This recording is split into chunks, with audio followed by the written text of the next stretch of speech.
ਸਤਿ ਸ਼੍ਰੀ ਅਕਾਲ ਜੀ, मैं ਹਾਂ संदेश औलख शर्मा। जगबानी टीवी ਤੇ ਤੁਹਾਡਾ ਸਭ ਦਾ बहुत-बहुत स्वागत है। पंजाब के मुख्यमंत्री भगवंत मान ने शिक्षा के क्षेत्र में कल दो बड़े ऐलान किए थे। स्कूल फीस की बढ़ोतरी को लेकर और एक जो वर्दियां और किताबें एक स्पेसिफिक दुकान से खरीदी जाती थी उसको लेकर एक बड़ा ऐलान किया था। लेकिन इस पर एक बहस भी छिड़ गई है। बहस इसलिए क्योंकि प्राइवेट स्कूलों की एक मोनोपोली चलती है, इसको लेकर सबको पता है और बारी बारी इस बात को मुद्दा बनाया भी जाता है, लेकिन उस पर अंतिम मोहर नहीं लग पाती है। हमारे साथ चंडीगढ़ पेरेंट्स एसोसिएशन के प्रेसिडेंट नितिन गोयल हैं, जो पिछले 6 सालों से या 8 सालों से इसकी लड़ाई लड़ रहे हैं। हाई कोर्ट में भी वो इसके मामले में केस कर चुके थे। कहाँ तक ये लड़ाई पहुंची और कहाँ पर इसके बैरियर आता है, इस बारे में बताएंगे। सर, पहले जो ये फैसला लिया भगवंत मान ने, आप किस तरह से देखते हैं? जी, हम फैसले का स्वागत करते हैं। कम से कम इससे ये तो नज़र आ रहा है कि सरकार की नीयत तो है कुछ करने की। आते ही जब धड़ाधड़ फैसले हो रहे हैं, नीयत है अच्छी कि पेरेंट्स को राहत दी जाए जल्दी से। किसी क्योंकि एडमिशन का सीज़न चल रहा है, पेरेंट्स परेशान है, किताबें सब बोझ एकदम से बढ़ गया, एडमिशन फ़ीस, किताबों का खर्चा, यूनिफॉर्म का खर्चा। तो सरकार ने नीयत अच्छी दिखाई है, इसका हम स्वागत करते हैं। लेकिन मुझे लगता है कि कानूनी रूप से मजबूत करना ज़रूरी है। जिस तरीके से सीएम साहब ने कह दिया, मुझे डर है कि वो हाई कोर्ट में जाके स्टे हो जाए या कल को और दिक्कत हो, तो उसको ठीक से काम करें, उस पर ज़रूरत है। हाई कोर्ट में किस तरह से स्टे हो जाएगा, मतलब कैसे आप कह रहे हैं कि इस पर काम करने की ज़रूरत है? ऐसा मुझे लगता है कि इसमें थोड़ा होमवर्क होना चाहिए। जैसे मेरी इतने सालों में जो मैंने सीखा है, जो रिसर्च की है लीगल, सुप्रीम कोर्ट और हाई कोर्ट की बहुत सारी जजमेंट्स हैं जिसमें दो बातें कह गई हैं अलग अलग। एक बात ये है कि स्कूल और कॉलेज जो एजुकेशन इंस्टीट्यूशन है ये आज़ाद हैं, ऑटोनमस बॉडी है। सरकारों को इनकी कामकाज में दखल नहीं देना चाहिए। स्कूलों को अपने नियम बनाने का, अपनी फ़ीस तय करने का अधिकार होना चाहिए। उस हिसाब से इसमें दिक्कत आएगी अगर सरकार आज एक डायरेक्ट ऑर्डर पास कर दे कि फ़ीस नहीं बढ़ानी, वो एकदम से भागेंगे हाई कोर्ट की तुक बना जी। मुझे डर है कि स्टे हो जाए या क्वैश हो जाए। साथ ही लेकिन अच्छी बात इसमें यह है, कोर्ट्स ने यह भी कहा है, सुप्रीम कोर्ट ने बहुत बार कहा है कि इंडिया में एजुकेशन जो है वो बिज़नेस नहीं है, व्यापार नहीं है। इसमें प्रॉफिट कमाना अलाउड नहीं है। ये एक प्रोफेशन है, इसमें no profit no loss base पे चले इसको।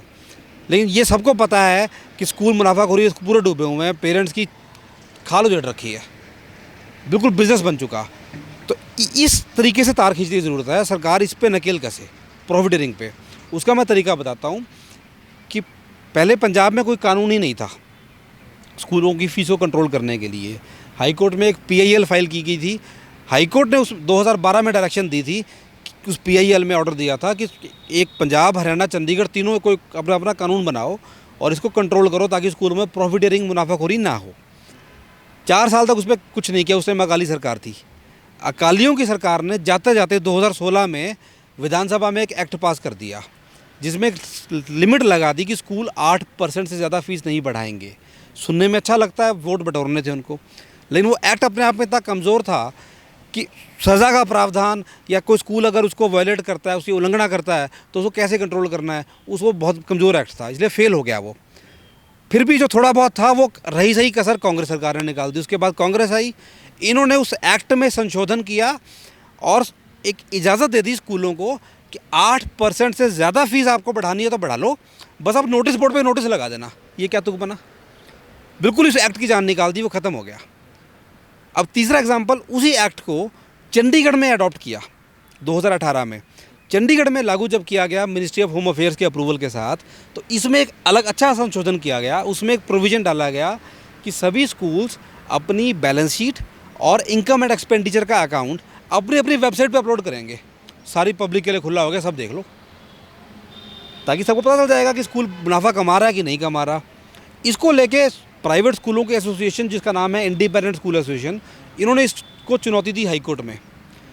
हाल ही में हाई कोर्ट ने इनकी याचिका को डिसमिस कर दिया, खारिज कर दिया।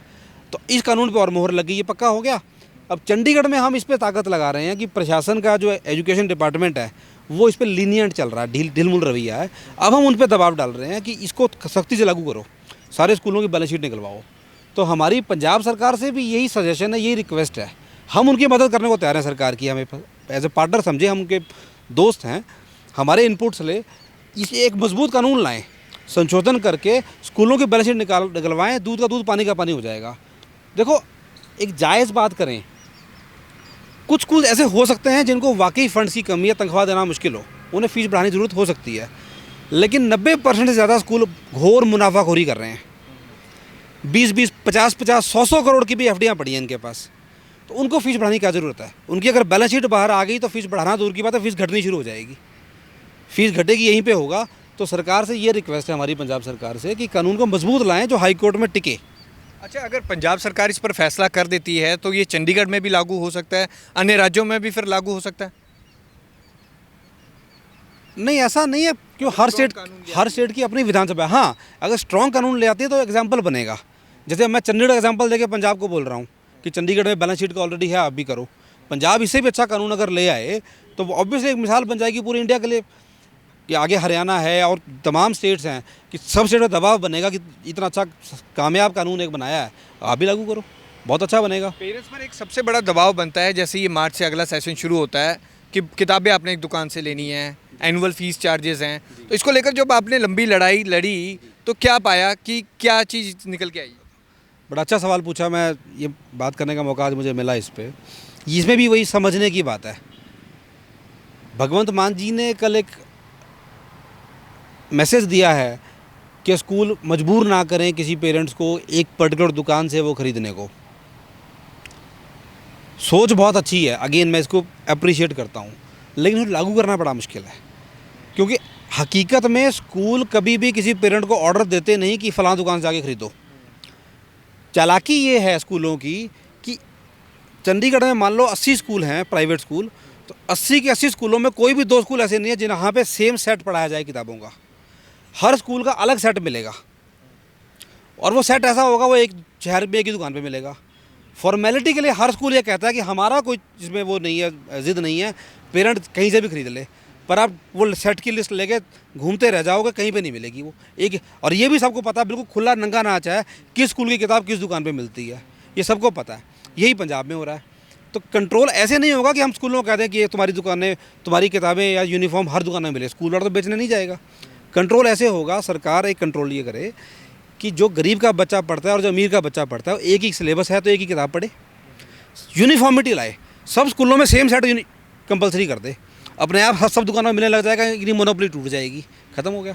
अब यही इसको लेकर बात हर बारी होती है कि एनसीईआरटी की बुक्स लागू करेंगे, जो प्राइवेट पब्लिशर्स की है वो बुक मिलती हैं। चंडीगढ़ में सेक्टर 19 में मनचंदा की बुक्स में मिलती हैं, वहाँ पे अब रश दिखेगा कि पेरेंट्स बिल्कुल लाइन में खड़े होंगे, और काफ़ी वो खिजे भी हुए होते हैं कि इस पर कुछ होता नहीं, लेकिन उन्हें वैसे ही करना पड़ता है। पंचकूला तक से पेरेंट्स आते हैं।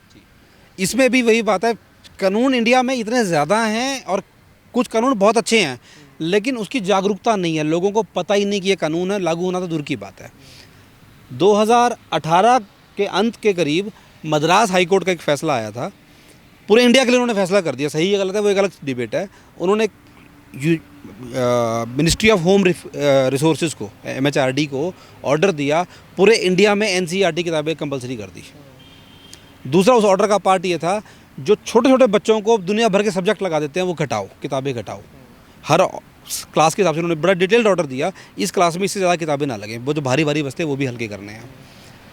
उस ऑर्डर को स्कूलों ने चैलेंज भी किया, अपील की, लेकिन उसमें उनको कुछ स्टे नहीं मिला, सुनवाई नहीं हुई। उस ऑर्डर की पालना में ministry of home human resource development ने इंडिया की सभी स्टेट्स को ऑर्डर आगे निकाल दिए कि इसको लागू कर दो।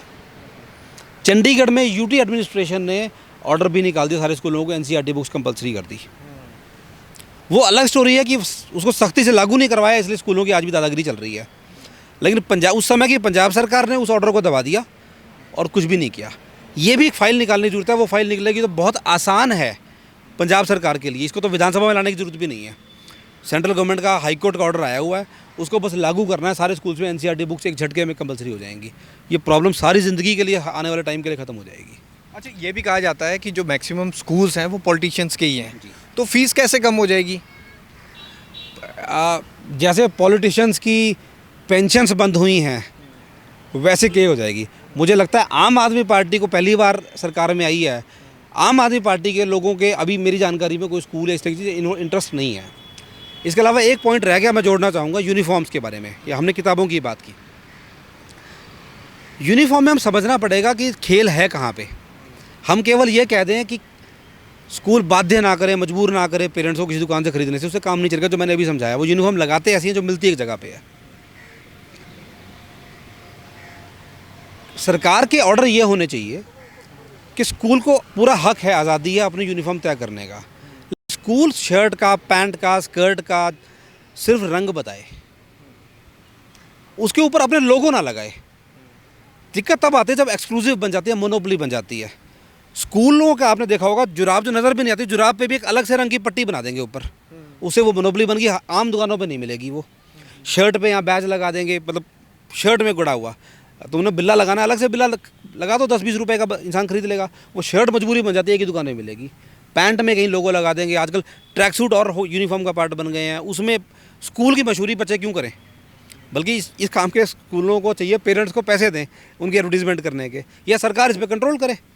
स्कूल सिर्फ रंग बताए, यूनिफॉर्म का क्या रंग होगा, ये आइडेंटिफिकेशन मार्क करना बंद करें। हमारे पड़ोस में ये जहाँ हम खड़े हैं प्राइवेट स्कूल है, पिछले 2-3 साल पहले इनका सर्कुलर पड़ा था, इन्होंने जूतों का भी कर दिया। बोले लिबर्टी शूज़ की कंपनी से हमने टाइप किया है, हमारे स्कूल के लिए स्पेशल जूते बन रहे हैं, उसमें नीले रंग की एक पट्टी आएगी, इतना सा रिबन 1 इंच का, इसलिए वो जूते खरीदो। कंट्रोल इस पे करना है।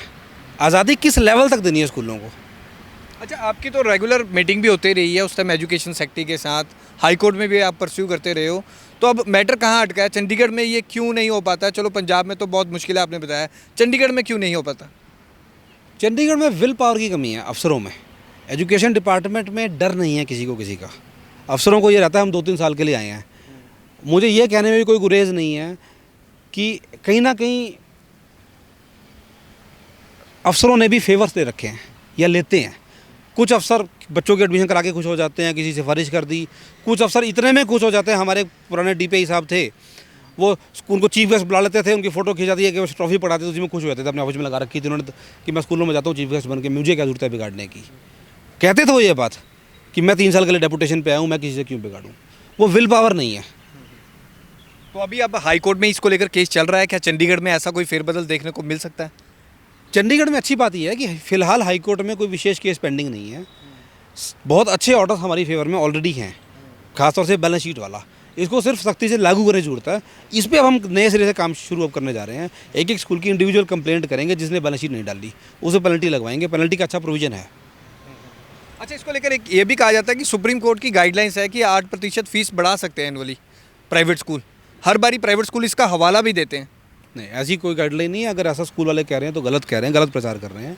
सुप्रीम कोर्ट ने या किसी भी कोर्ट ने 8% के ऊपर कोई मोहर लगाई हो, ऐसा कोई ऑर्डर नहीं है। सुप्रीम कोर्ट ने भी यही कहा है कि स्कूलों को अपने खर्चे चलाने के लिए जितनी फीस बढ़ाने की जरूरत है वो बढ़ा सकते हैं। लेकिन अब ये तय कौन करेगा कि कितनी फीस बढ़ाने की ज़रूरत है?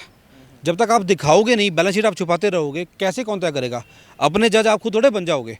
बैलेंस शीट लाओ, प्रॉफिट एंड लॉस अकाउंट दिखाओ। आपके पैसे नहीं तो फीस बढ़ा लो, पेरेंट्स देने को तैयार है।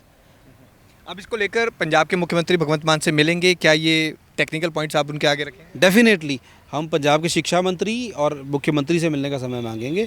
उनको अपनी असिस्टेंस ऑफर करेंगे कि हम आपकी मदद करते हैं, ताकि कानून, हम भी चाहते हैं कि हमारे पक्ष में आप काम कर रहे हो तो इतना मजबूत कानून बनाओ, वो सुप्रीम कोर्ट तक भी ये चैलेंज कर लें तो उसमें कोई कमजोरी ना रहे, इतना अच्छा कानून आए और वो मिसाल बने पूरे देश के लिए। चंडीगढ़ पेरेंट्स एसोसिएशन के प्रेसिडेंट हैं नितिन गोयल, इस पूरे मामले में लगातार पिछले 6 सालों से ये कानूनी लड़ाई लड़ रहे हैं और स्कूलों में हेल्थ एजुकेशन सेक्टर और इनसे लगातार मीटिंग भी करते रहे हैं। अब इसको लेकर इनका ये कहना है कि पंजाब सरकार ने फैसला तो ले लिया, लेकिन इससे कानूनी जो अड़चन आएगी उससे भी दूर होना पड़ेगा। अब ये फैसला लागू करना बहुत मुश्किल है, इस पर एक टेक्निकली देखना पड़ेगा। कैमरामैन अमित के साथ भगवत सिंह, पंजाब केसरी, जगबानी TV, चंडीगढ़।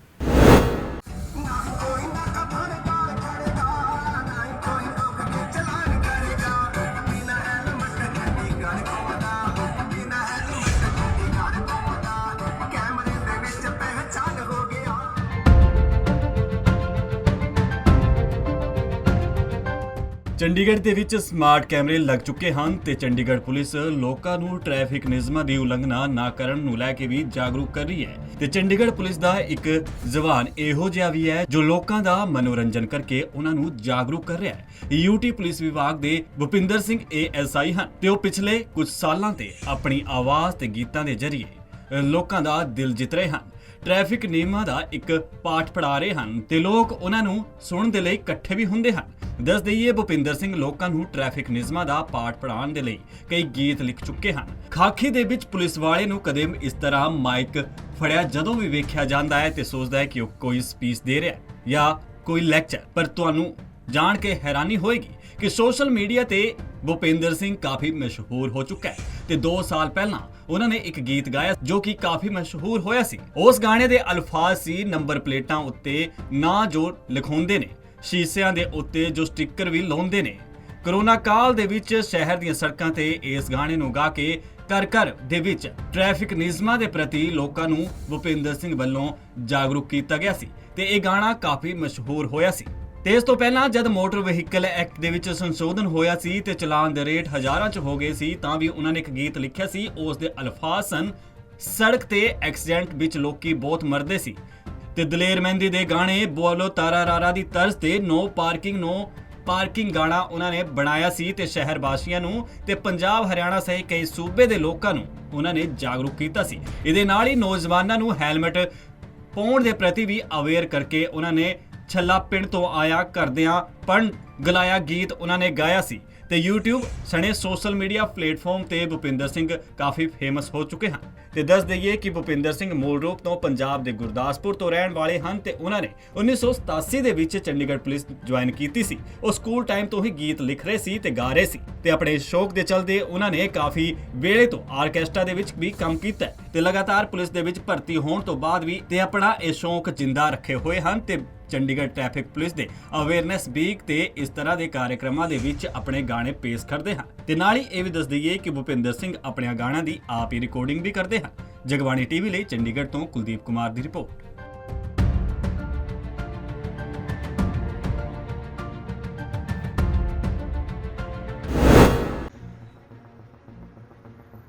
ਚੰਡੀਗੜ੍ਹ ਦੇ ਵਿੱਚ ਥਾਂ-ਥਾਂ ਤੇ ਸਮਾਰਟ ਕੈਮਰੇ ਲੱਗੇ ਹੋਏ ਨੇ, ਫਿਰ ਵੀ ਸੜਕ ਹਾਦਸਿਆਂ ਦੇ ਵਿੱਚ ਘਾਟਾ ਦਰਜ ਨਹੀਂ ਕੀਤਾ ਜਾ ਰਿਹਾ ਤੇ ਲੋਕ ਲਾਪਰਵਾਹੀ ਦੇ ਨਾਲ ਅਜੇ ਵੀ ਕੁਝ ਇੱਕ ਗੱਡੀਆਂ ਚਲਾਉਂਦੇ ਹੋਏ ਨਜ਼ਰ ਆ ਰਹੇ ਨੇ। ਅਜੇ ਵੀ ਕੁਝ ਡਰਾਈਵਰ ਲਾਪਰਵਾਹੀ ਦੇ ਨਾਲ ਗੱਡੀਆਂ ਭਜਾਉਂਦੇ ਹੋਏ ਸੜਕਾਂ ਤੇ ਨਜ਼ਰ ਆਉਂਦੇ ਨੇ। ਵੀਰਵਾਰ ਦੁਪਹਿਰ ਨੂੰ ਇੱਕ ਚੰਡੀਗੜ੍ਹ ਨੰਬਰ ਦੀ ਗੱਡੀ ਧਨਾਸ ਨੂੰ ਜਾਂਦੀ ਹੋਈ ਜਦ ਸੜਕ ਦੇ ਡਿਵਾਈਡਰ ਤੇ ਚੜ ਗਈ ਤਾਂ ਉਸ ਵੇਲੇ ਹਾਦਸਾ ਸੈਕਟਰ 2538 ਲਾਈਟ ਪੁਆਇੰਟ ਦੇ ਕੁਝ ਹੀ ਮੀਟਰ ਦੀ ਦੂਰੀ ਤੇ ਹੋ ਗਿਆ, ਜਿਸ ਨੂੰ ਵੇਖ ਕੇ ਹਰ ਕੋਈ ਹੈਰਾਨ ਸੀ। ਗੱਡੀ ਨੂੰ ਹੇਠਾਂ ਲਿਆਉਣ ਦੀਆਂ ਕਾਫੀ ਕੋਸ਼ਿਸ਼ਾਂ ਵੀ ਕੀਤੀਆਂ ਗਈਆਂ ਤੇ ਇਸੇ ਦਰਮਿਆਨ ਕਾਰ ਮਾਲਕ ਨੇ ਰਿਕਵਰੀ ਵੈਨ ਨੂੰ ਵੀ ਬੁਲਾਇਆ। ਕਾਫੀ ਦੇਰ ਬਾਅਦ ਸਮਝਾਉਣ ਮਗਰੋਂ ਰਿਕਵਰੀ ਵੈਨ ਚਾਲਕ ਗੱਡੀ ਨੂੰ ਟੋ ਕਰਕੇ ਲੈ ਜਾਣ ਲਈ ਤਿਆਰ ਹੋਇਆ, ਪਰ ਸੰਬੰਧਿਤ ਘਟਨਾ ਦੇ ਵਿੱਚ ਜਿੱਥੇ ਚਾਲਕ ਸੁਰੱਖਿਅਤ ਦੱਸਿਆ ਜਾ ਰਿਹਾ ਹੈ ਤੇ ਉੱਥੇ ਹਾਦਸੇ ਦੇ ਵਿੱਚ ਗੱਡੀ ਬੁਰੀ ਤਰ੍ਹਾਂ ਦੇ ਨਾਲ क्षतिग्रस्त ਹੋ ਗਈ ਹੈ। ਇਸ ਦੇ ਨਾਲ ਹੀ ਡਿਵਾਈਡਰ ਤੇ ਲੱਗੇ ਖੰਭੇ ਵੀ ਟੁੱਟ ਗਏ ਹਨ। ਗੱਡੀ ਚਾਲਕ ਧਨਾਸ ਦਾ ਦੱਸਿਆ ਜਾ ਰਿਹਾ ਹੈ ਤੇ ਗੱਡੀ ਕੋਲ ਮੌਕੇ ਤੇ ਮੌਜੂਦ ਬੰਦੇ ਦਾ ਕਹਿਣਾ ਹੈ ਕਿ ਗੱਡੀ ਦੇ ਵਿੱਚ ਅਚਾਨਕ ਕਿਸੇ ਖਰਾਬੀ ਦੇ ਚਲਦਿਆਂ ਉਹਦਾ ਸੰਤੁਲਨ ਵਿਗੜ ਗਿਆ ਸੀ, ਜਿਸ ਕਰਕੇ ਉਹ ਹਾਦਸੇ ਦਾ ਸ਼ਿਕਾਰ ਹੋ ਗਈ। ਦੱਸ ਦਈਏ ਕਿ ਮਾਮਲੇ ਸੰਬੰਧ ਦੇ ਵਿੱਚ ਕਿਹਾ ਜਾ ਰਿਹਾ ਹੈ ਕਿ ਗੱਡੀ ਦਾ ਸੰਤੁਲਨ ਵਿਗੜਨ ਕਰਕੇ ਇਹ ਹਾਦਸਾ ਹੋਇਆ ਤੇ ਇਸ ਦੇ ਨਾਲ ਜਿੱਥੇ ਸਾਰਵਜਨਿਕ ਸੰਪਤੀ ਨੂੰ ਨੁਕਸਾਨ ਹੋਇਆ ਹੈ ਤੇ ਨਾਲ ਹੀ ਗੱਡੀ ਦਾ ਨੁਕਸਾਨ ਵੀ ਹੋਇਆ, ਪਰ ਗੱਡੀ ਦਾ ਚਾਲਕ ਸੁਰੱਖਿਅਤ ਦੱਸਿਆ ਜਾ ਰਿਹਾ। ਜਗਬਾਣੀ ਟੀਵੀ ਲਈ ਚੰਡੀਗੜ੍ਹ ਤੋਂ ਕੁਲਦੀਪ ਕੁਮਾਰ ਦੀ ਰਿਪੋਰਟ।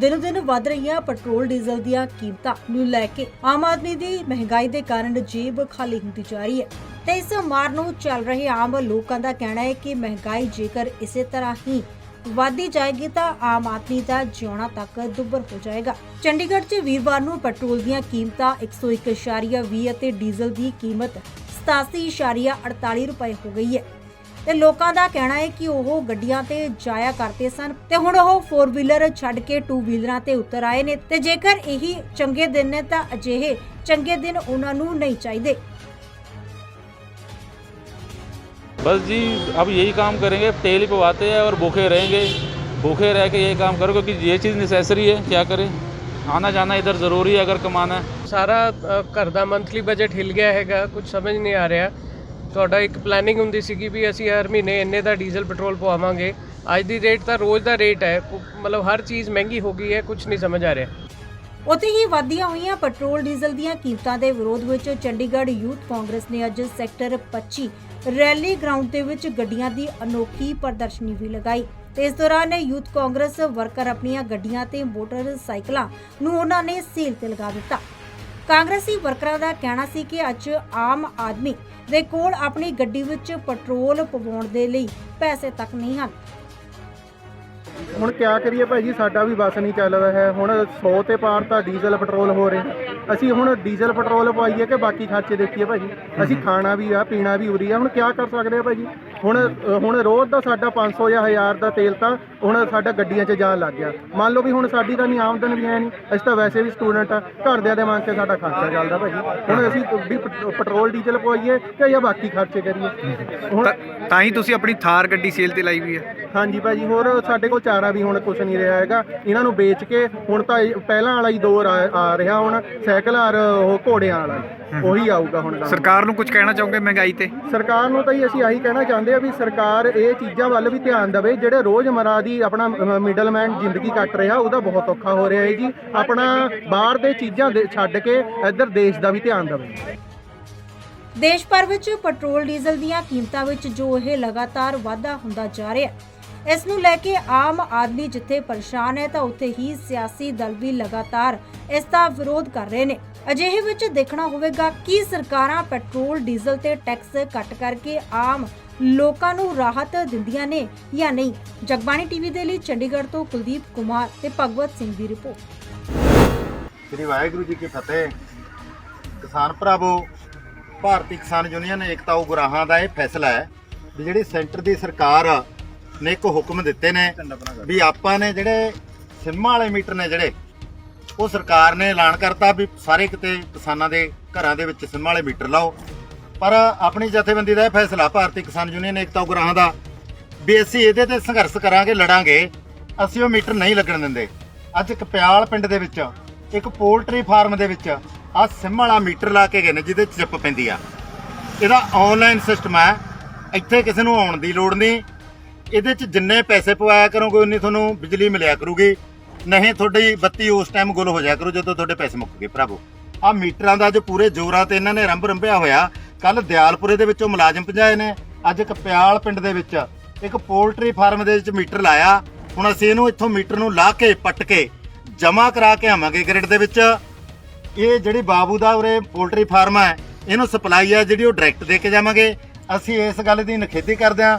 ਪਹਿਲਾਂ ਵੀ ਸਰਕਾਰਾਂ ਦੇ ਨਾਲ ਅਸੀਂ ਨੇ ਵੱਡੀਆਂ ਵੱਡੀਆਂ ਲੜਾਈਆਂ ਲੜੀਆਂ ਨੇ। ਜਿਵੇਂ ਮਨਜੀਤ ਧਨੇਰ ਨੂੰ ਭਾਵੇਂ ਲੰਬਾ ਸਮਾਂ ਸਾਨੂੰ ਸੰਘਰਸ਼ ਕਰਨਾ ਪੈ ਗਿਆ, ਬਾਅਦ ਅਸੀਂ ਉਹਨੂੰ ਰਿਹਾ ਕਰਾਇਆ। ਭਰਾਵੋ, ਜਿਵੇਂ ਤੁਸੀਂ ਨੇ ਸਾਰੇ ਕਿਸਾਨ ਭਰਾਵਾਂ ਨੇ, ਮਜ਼ਦੂਰ ਭਾਈਚਾਰੇ ਨੇ ਰਲ ਕੇ ਜਿਹੜੇ 3 ਕਾਲੇ ਕਾਨੂੰਨ ਮੋਦੀ ਦੀ ਸਰਕਾਰ ਲੈ ਕੇ ਆਈ ਸੀ, ਭਾਵੇਂ 13 ਮਹੀਨੇ ਸਾਨੂੰ ਸੰਘਰਸ਼ ਕਰਨਾ ਪੈ ਗਿਆ। ਅਸੀਂ ਆਹ ਮੀਟਰ ਨੇ ਜਿਹੜੇ ਨਹੀਂ ਲੱਗਣ ਦੇਵਾਂਗੇ।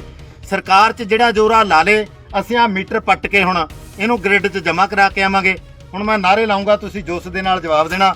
ਭਾਰਤੀ ਕਿਸਾਨ ਯੂਨੀਅਨ ਏਕਤਾ ਉਗਰਾਹਾਂ ਜਿੰਦਾਬਾਦ जिंदाबाद जिंदाबाद मुर्दाबाद। ਗੁੰਡਾਗਰਦੀ ਨਹੀਂ ਚੱਲੇਗੀ, नहीं चलेगी नहीं चलेगी ਧੱਕਾਸ਼ਾਹੀ ਨਹੀਂ ਚੱਲੇਗੀ, नहीं चलेगी नहीं चलेगी। ਭਾਰਤੀ ਕਿਸਾਨ ਯੂਨੀਅਨ ਏਕਤਾ ਉਗਰਾਹਾਂ ਜਿੰਦਾਬਾਦ जिंदाबाद जिंदाबाद। ਸਰਕਾਰਾਂ ਤੋਂ ਨਾ ਚੱਕ ਕਰੋ, अपनी राखी आप करो, ਆਪਣੀ ਰਾਖੀ ਦੀ ਕਰੋ ਤਿਆਰੀ। इकट्ठे होके जनता सारी ਕਿਸਾਨ ਮਜ਼ਦੂਰ ਏਕਤਾ ਜਿੰਦਾਬਾਦ जिंदाबाद जिंदाबाद। ਲਓ ਜੀ ਪਲਾਸ ਲਓ ਹੁਣ ਪਹਿਲਾਂ ਕਰ ਦਈਏ। ਆਪਾਂ ਇਹ ਦੇਖਣਾ ਕੋਈ ਨਹੀਂ ਬਾਈ।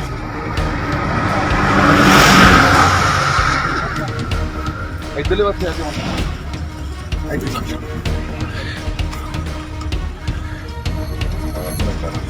ਸਾਰੇ